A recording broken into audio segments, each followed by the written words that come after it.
আসসালামু আলাইকুম প্রিয় দর্শক, অন্য মঞ্চের আলাপচারিতায় আপনাদের সকলকে আমন্ত্রণ জানাচ্ছি। আসসালামু আলাইকুম রহমতুল্লাহি ওয়াবারাকাতুহু। সম্মানিত দর্শক, বিএনপির ভারপ্রাপ্ত চেয়ারম্যান জনাব তারেক রহমান 5 দিন হলো বাংলাদেশে এসেছেন। বিএনপির নেতৃত্বের সর্বোচ্চ পর্যায়ে তিনি সকল আশা আকাঙ্ক্ষার একেবারে সর্বশেষ ভরসা স্থল। তাকে কেন্দ্র করে বিএনপির যারা নেতাকর্মী তাদের আশা আকাঙ্ক্ষা আকাশচুম্বী, এবং তার কাছে বিএনপির লোকজন ম্যাজিক্যাল জাদুকরী কিছু আশা করছে যে তিনি এলে দল সুসংগঠিত হবে, তিনি এলে দেশে শান্তি প্রতিষ্ঠিত হবে, এবং তার কারণে বাংলাদেশের রাজনীতিতে একটি ভারসাম্য তৈরি হবে। এমনকি তার যারা বিরোধী পক্ষ আওয়ামী লীগ, তারাও মনে করছে যে তারেক রহমান সাহেব এলে আওয়ামী লীগের জন্য ভালো হবে। অন্যদিকে তার যারা প্রতিপক্ষ জামাত, তারা মনে করছে যে না, তারেক রহমান সাহেব এসছেন, তো সেক্ষেত্রে এখন সে আনে লড়াই হবে, এরকম একটি অবস্থা। দ্বিতীয়ত, আমাদের যে প্রশাসন যন্ত্র, রাষ্ট্রযন্ত্র, রাষ্ট্রের মেধাবী যারা লোকজন রয়েছেন, বুদ্ধিজীবী, সাহিত্যিক, সাংবাদিক, প্রায় সবাই চমকিত হয়েছেন তারেক রহমান সাহেবের বাংলাদেশে আসার একেবারে হঠাৎ সিদ্ধান্ত। তিনি যেভাবে নাটকীয় কায়দায় ঘোষণা করলেন যে তিনি 25শে ডিসেম্বর তারিখে বাংলাদেশে আসবেন, তখন 99.99% লোক, তারা সবাই বলেছেন যে না, শেষ পর্যন্ত আসবে না, এর মধ্যে যে কোনো একটা দুর্ঘটনা ঘটবে, যে কোনো একটা অবস্থা তৈরি হবে, তারপর উনি আসা বাদ দিবেন। বিশেষ করে হাদির নির্মম হত্যাকাণ্ড যখন ঘটলো এবং তারপরে যখন পরিবেশ পরিস্থিতি আরো উত্তাল হয়ে পড়লো, সবাই মনে করলো যে তিনি হয়তো আসবেন না। আবার তিনি যখন জিদ ধরলেন যে না, তিনি আসবেনই, তখন অনেকে আশঙ্কা করলো যে হাদির মতো আরেকটি দুর্ঘটনা ঘটতে পারে, এবং লোকজন বলা শুরু করলো টার্গেট কে হতে পারে। একেবারে কয়েকজনের নামই বলে দেওয়া হলো যে এই লোক পরবর্তী টার্গেটে, তাদেরকে আততায়ীরা হত্যা করবে, আর হত্যা করার পর সারা বাংলাদেশ উত্তাল হয়ে পড়বে, তারপর তারেক রহমান সাহেব আসবেন না। কিন্তু তিনি এলেন এবং বিরচিত নায়কোচিত কায়দায় এলেন। তার দলের যারা লোকজন আছে তারা তাকে বরণ করে নিল ঐতিহাসিক সংবর্ধনার মাধ্যমে। তিনি ফিরলেন কৃতজ্ঞ চিত্তে। 17 বছর পর দেশের মাটিতে পৌঁছে যতটুকু আবেগ দেখানো দরকার, যতটুকু ভদ্রতা দেখানো দরকার, কৃতজ্ঞতা দেখানো দরকার, বিনয় দেখানো দরকার, এখনো পর্যন্ত তার কোনো ঘাটতি আমরা দেখিনি। তার হাঁটা চলার মধ্যে বিনয়ী ভাব, চাহনিতে নম্রতা, ভদ্রতা এবং কৃতজ্ঞতা, এবং একই সঙ্গে তিনি কথা কম বলেন। এই সময়টাতে ভীষণ রকম কথা কম বলেন, সুন্দর করে হাসেন, এবং দলীয় যারা নেতা কর্মী তাদের সঙ্গে সহজতে একটি সম্পর্ক স্থাপন করার চেষ্টা করেছেন। এর বাইরে যেটা হয়েছে সেটা হলো যে তিনি কারো সমালোচনা করেননি, নিজের যে রিগ্রেট, সেই রিগ্রেট তিনি প্রদর্শন করেননি, কারো বিরুদ্ধে বিষোদ্গার করেননি, কাউকে গালিগালাজ করেননি, প্রতিহিংসা তিনি চরিতার্থ করেননি। এটা ইতিবাচক দিক। সেও এই যে ইতিবাচক দিক, সেই ইতিবাচক দিক নিয়ে, ইতিবাচক বিষয়াদি নিয়ে, কর্মকাণ্ড নিয়ে গত 5 দিন ধরে তিনি কি করেছেন? ভোটার হয়েছেন, ভোটার তালিকায় নাম অন্তর্ভুক্ত করেছেন, নির্বাচনের যে মনোনয়ন 2টো আসনে দাখিল করেছেন, বিএনপির যে চেয়ারপারসনের কার্যালয় আছে সেই কার্যালয়ে তিনি অফিস করেছেন, বিএনপির পল্টনের যেটা অফিস, সেই অফিসে তিনি এসেছেন, জনগণের উদ্দেশ্যে বক্তব্য দিয়েছেন। তারপর ওসমান হাদির যে কবর হয়েছে সেটি জিয়ারত করেছেন, তার পিতার কবর জিয়ারত করেছেন, সাভারে গিয়েছেন, জাতীয় স্মৃতিসৌধে, তার শ্বশুর বাড়িতে গিয়েছেন। তো এই সকল কাজগুলো করেছেন। তারপর তার যে নির্বাচনী প্রচার প্রোপাগান্ডা, সেগুলোর ব্যাপারে তিনি সিদ্ধান্ত নিয়েছেন, এবং ইতিমধ্যে যে কাজটি করেছেন, তিনি লন্ডনে থাকা অবস্থাতেই তার দলের যে বাদ বাকি নমিনেশন ছিল সেগুলো ঘোষণা করেছেন।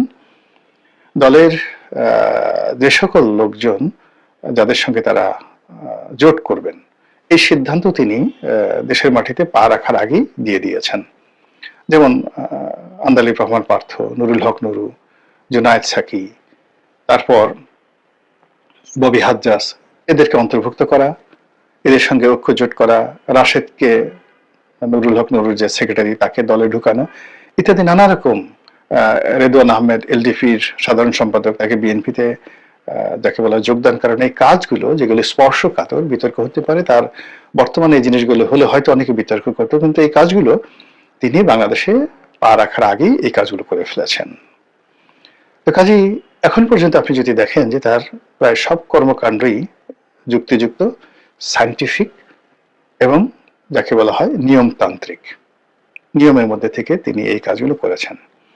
এখন প্রশ্ন হলো যে তিনি এই যে সামনের যে দিনগুলো বা যে সময়গুলো রয়েছে, সেই সময়গুলোতে তার এই নিয়মতান্ত্রিকতা, তার ধারাবাহিকতা, তার এই ভদ্রতা সবকিছু মিলিয়ে তিনি কি কাঙ্ক্ষিত মাকামে বা গন্তব্যে পৌঁছতে পারবেন কিনা, বিজয়ী হতে পারবেন কিনা এবং প্রধানমন্ত্রী হতে পারবেন কিনা।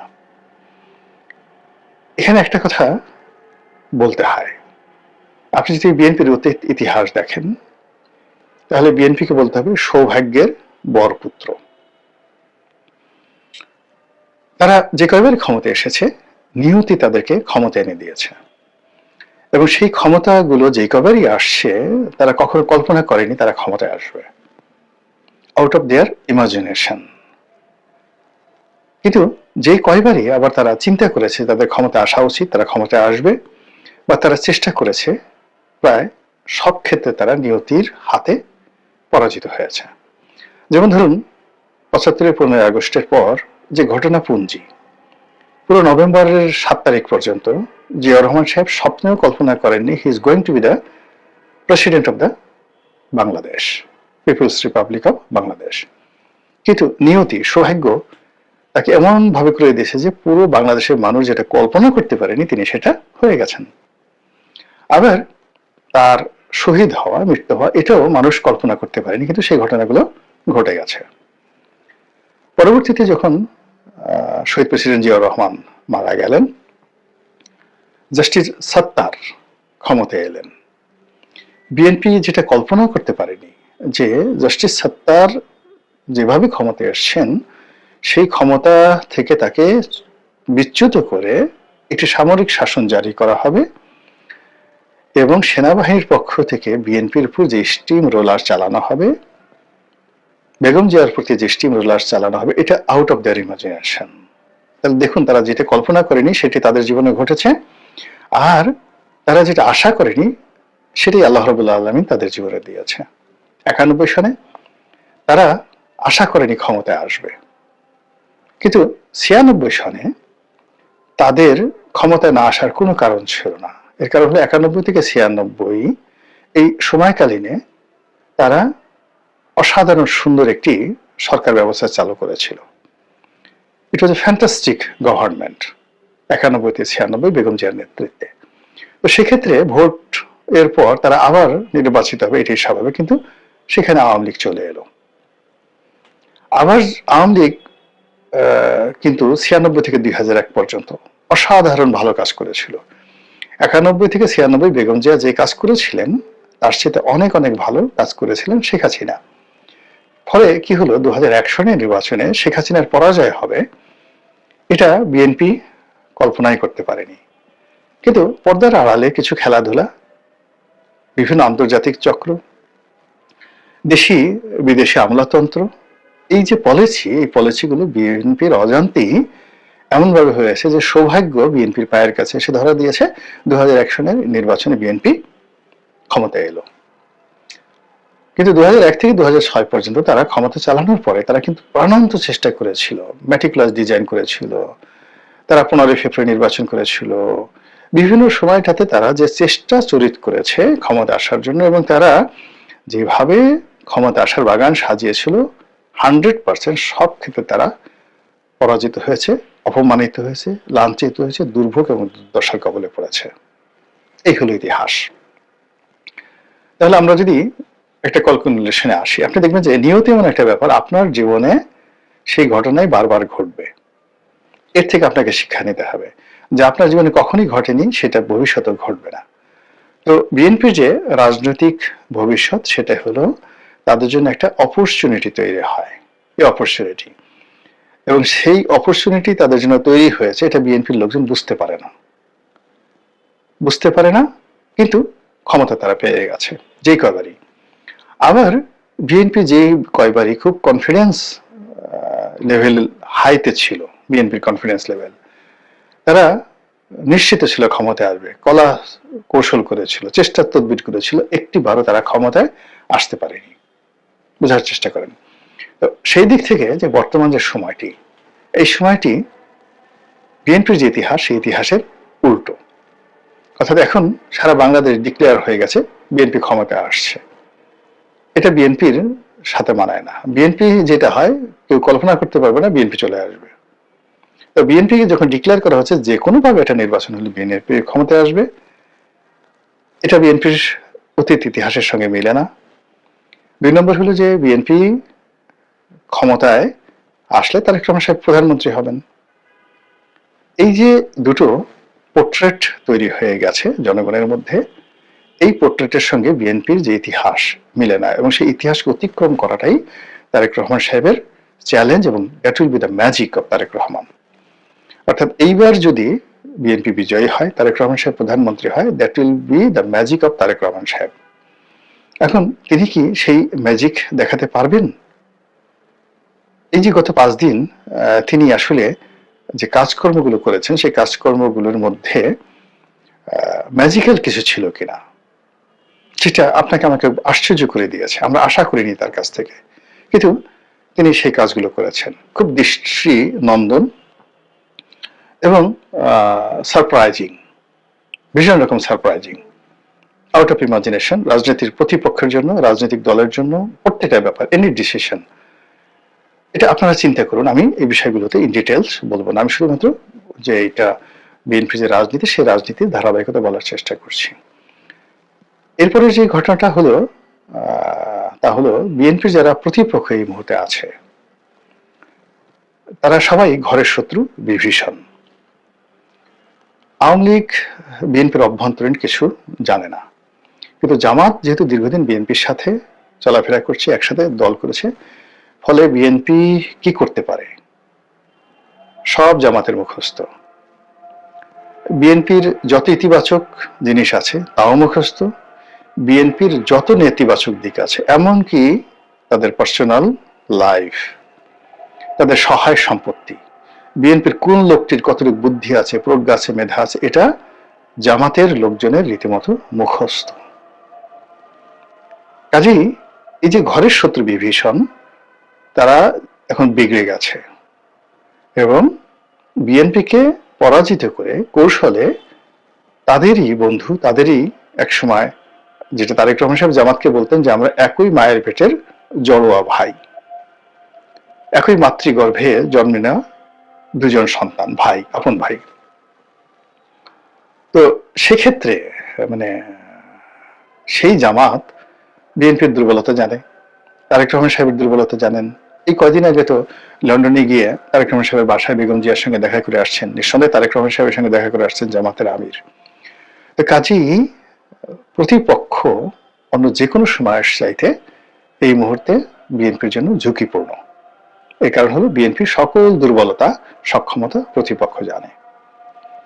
আর বিএনপির জন্য সবচেয়ে ভয়ঙ্কর, এবং তারেক রহমান সাহেবের জন্য আরো ভয়ঙ্কর, বিএনপির জন্য ভয়ঙ্কর হলো বিএনপি জামাত সম্পর্কে তেমন কিছুই জানে না, তেমন কিছু জানে না। তারা মনে করে যে আমরা জামাতকে প্রতিষ্ঠা করেছি, এই আমাদের দয়ার পাত্র। আপনি যখনই কাউকে তাচ্ছিল্য করবেন, এবং সেই তাচ্ছিল্যের ব্যক্তি যদি আপনার প্রতিদ্বন্দ্বী হয়ে যায়, আপনি ধরে নেবেন যে আপনার প্রাথমিক পরাজয় হয়ে গেছে। আপনি যাকে তাচ্ছিল্য করবেন, সেটা আপনার বাড়ির কাজের লোক হোক বা যে হোক, এই তাচ্ছিল্যের সঙ্গে সঙ্গে সে যখনই আপনার প্রতিদ্বন্দ্বিতা হবে, আপনি তার কাছে পরাজিত হবেন। এটাই ইতিহাসের নিয়ম, এটাই প্রকৃতির নিয়ম। আপনি চিন্তা করুন, কারো দারোয়ান, কারো পিয়ন, আপনি হুমায়ুন আহমেদের অয়ময় নাটক দেখেছেন, মির্জা সাহেবের বাড়িতে কাজ করতেন এক লোক, আবুল হায়াত। তো তিনি সেই মির্জা সাহেবের জমিদারি কিনে নিলেন। এর কারণ হলো মির্জা সাহেবের সকল দুর্বলতা আবুল হায়াত জানতেন। ফলে তিনি কৌশলে তার সেই পরিবারে অশান্তি তৈরি করলেন, তার ট্রেজারিকে দুর্বল করে দিলেন এবং নিলামে জমিদারি কিনে নিলেন। এটাই নিয়ম। একেবারে সাম্প্রতিক, দূরে না গিয়ে, নাটকে না গিয়ে বাস্তবে বলি, আমাদের দক্ষিণবঙ্গের রাজনীতিতে জনাব আনোয়ার হোসেন মঞ্জু, ইত্তেফাকের মালিক, কিংবদন্তি, এত মেধাবী এবং এত অভিজাত, তার সমপর্যায়ের বাংলাদেশের দ্বিতীয় কোনো পরিবার নেই। তিনি কেবল ইত্তেফাকের তোফাজ্জল হোসেন মানিক মিয়ার ছেলে নন। 25 বছর বয়সে বাংলাদেশ নয়, এশিয়ার সবচেয়ে নামকরা পত্রিকা ইত্তেফাক 60-এর দশক থেকে 70-এর দশক, 80-এর দশক পর্যন্ত এশিয়ার মধ্যে সবচেয়ে নামকরা ওয়েল সার্কুলেটেড পত্রিকা ছিল। সম্মানিত, কমার্শিয়ালি ভায়াবল, প্রভাবশালী সেই পত্রিকার সম্পাদক ছিলেন 25 বছর বয়সে। এবং সেই 25 বছর বয়সে তিনি প্রেস ক্লাবের সভাপতি অথবা ফেডারেল সাংবাদিক ইউনিয়নের সভাপতি, কোনটার একটা যিনি তিনি ছিলেন। তিনি বঙ্গবন্ধুর খুব ঘনিষ্ঠ ছিলেন। এরশাদ সরকারের পুরো জমানাটাতে তিনি প্রভাবশালী মন্ত্রী ছিলেন। 7 থেকে 8 বার এমপি ছিলেন। রাজনীতিতে বন্ধু বৎসল থেকে শুরু করে তার সততা এবং এলাকাতে তার যে কন্ট্রিবিউশন, এটা আমরা যারা রাজনীতিতে এসছি আমাদের কাছে একটা স্বপ্নের বিষয়। তিনি তার নির্বাচনী এলাকায় একটা সময়, শেষের দিকে পেরেছেন কিনা জানি না, সমস্ত হাট বাজার খেয়াঘাটের ট্যাক্স নিজের পকেট থেকে দিয়ে দিতেন। সব ট্যাক্স ফ্রি ছিল তার এলাকাতে। এই কাজগুলো আমি স্বপ্নে দেখতাম, কিন্তু এতগুলো হাট বাজার আমি যখন গেলাম নিজে দেখলাম, আমি দেখলাম যে ও মাই গড, আমার এলাকাতে গলাচিপা 10 মিনিটে এতগুলো হাট আছে। এক একটা হাট 30 লাখ, 40 লাখ, 50 লাখ টাকা ডাক হয়। এই হাটগুলোর টাকা আমি যদি নিজের পকেট থেকে দিলে একটা খেয়াঘাটের ডাক হয়ে যায় 20 লাখ, 25 লাখ টাকা, এ সম্ভব না। কিন্তু এই কাজগুলো তিনি করেছেন, সত্য মিথ্যা আমি জানি না, বাট আমরা শুনেছি। এমপি হওয়ার আগে শুনেছি, এবং স্বপ্ন দেখতাম যে আমি যদি কখনো এমপি হই তাহলে আমি এই কাজগুলো করবো। এইরকম একজন জনপ্রিয় মানুষ, যিনি নিজে এমপি হয়েছেন 7-8 বার, তার স্ত্রী এমপি হয়েছে, নির্বাচিত এমপি তাসমিমা বেগম, সেই মানুষের পরাজয় ঘটেছে। তার একজন পিএ ছিলেন, প্রাইভেট অ্যাসিস্ট্যান্ট, নাম যেন মহারাজা নাকি। এই যে সর্বশেষ নির্বাচন হলো, সেই নির্বাচনে আনোয়ার হোসেন মঞ্জুর সেই পিএস বা পিএ, এপিএ মহারাজা, সে এমপি হয়ে গেছে। এই বৃদ্ধ বয়সে এই লোকটা এই শোনার পর অনেকটা পাগল হন, তো মানে অন্য মানুষ তো পাগল হয়ে যেত। এইরকম যে মানে যখন একটা ঘটনা ঘটে নিয়তি, আপনি যাকে তাচ্ছিল্য করবেন, যাকে আপনি কাউন্ট করবেন না, তার দ্বারাই আপনার সবচেয়ে বড় অপমানটা হয়ে যাবে। তো সেক্ষেত্রে তারেক রহমান সাহেবের জন্য সবচেয়ে অস্বস্তিকর, সবচেয়ে ডেঞ্জারাস এবং সবচেয়ে বিপজ্জনক বিষয় হবে যদি জামাত এখানে রাষ্ট্র ক্ষমতা দখল করে। এখন তো দখল করেই আছে। আগামীতে যদি নির্বাচনের মাধ্যমে, ম্যাট্রিকুলার ডিজাইনের মাধ্যমে জামাত রাষ্ট্র ক্ষমতা পেয়ে যায়, দ্বিতীয়ত জামাত যদি প্রধান রাজনৈতিক বিরোধী দল হয়ে যায় পার্লামেন্টে এবং বেশ কিছু ভালো আসন পেয়ে, জামাতকে তো ধরে নেওয়া হয় 30-35টা আসনের বেশি পাবে না, কিন্তু দেখা গেল তারা 100 আসন পেয়ে গেছে। বিশ্বাস করেন বিএনপির ঘুম হারাম হয়ে যাবে, তারেক রহমান সাহেবের ঘুম হারাম হয়ে যাবে। তো কাজী এই মুহূর্তে বাকি যে সময়গুলো আছে সেটা হলো তারেক রহমান সাহেবকে তার কর্মকাণ্ডে, চিন্তা চেতনায় ম্যাজিক্যাল কিছু দেখাতে হবে, জাদুকরী কিছু দেখাতে হবে, যাতে করে ভোট কেন্দ্রে ভোটার আসে, ভোট প্রশ্নবিদ্ধ না হয় এবং তিনি তার দলকে নিয়ে যে বিজয়, সেই বিজয়ের পথে সম্মানজনক একটি সংখ্যাধিক্য রাখতে পারেন। দলের অভ্যন্তরীণ যে মারামারি, হানাহানি, কাটাকাটি আছে, এটা যতটা সম্ভব তিনি কমিয়ে রাখতে পারেন, যেন তার দলের নেতাকর্মীরা দলে দলে বিএনপি ছেড়ে জামাতে না যায়। এই কাজগুলো যদি তিনি করতে পারেন, হয়তো তার যে রাজনৈতিক যে জীবন সেটি অপ্রত্যাশিত এবং যাকে বলা হয় জাদুকরী একটা সফলতার মুখ দেখবে। অন্যথায় তার যে দুর্ভোগ, দুর্দশা এবং তার যে কষ্ট, তার যে বেদনা, এটি অতীতের যে কোনো সময়ের চেয়ে বেশি হবে। আসমানের মালিক আল্লাহ, তিনি ভবিষ্যৎ জানেন। যেটি ভালো হয় আমাদের সকলের জন্য, সেটিই যেন আমাদের জাতীয় জীবনে ঘটে, এই প্রার্থনা করছি। আসসালামু আলাইকুম ওয়া রাহমাতুল্লাহি ওয়া বারাকাতুহু।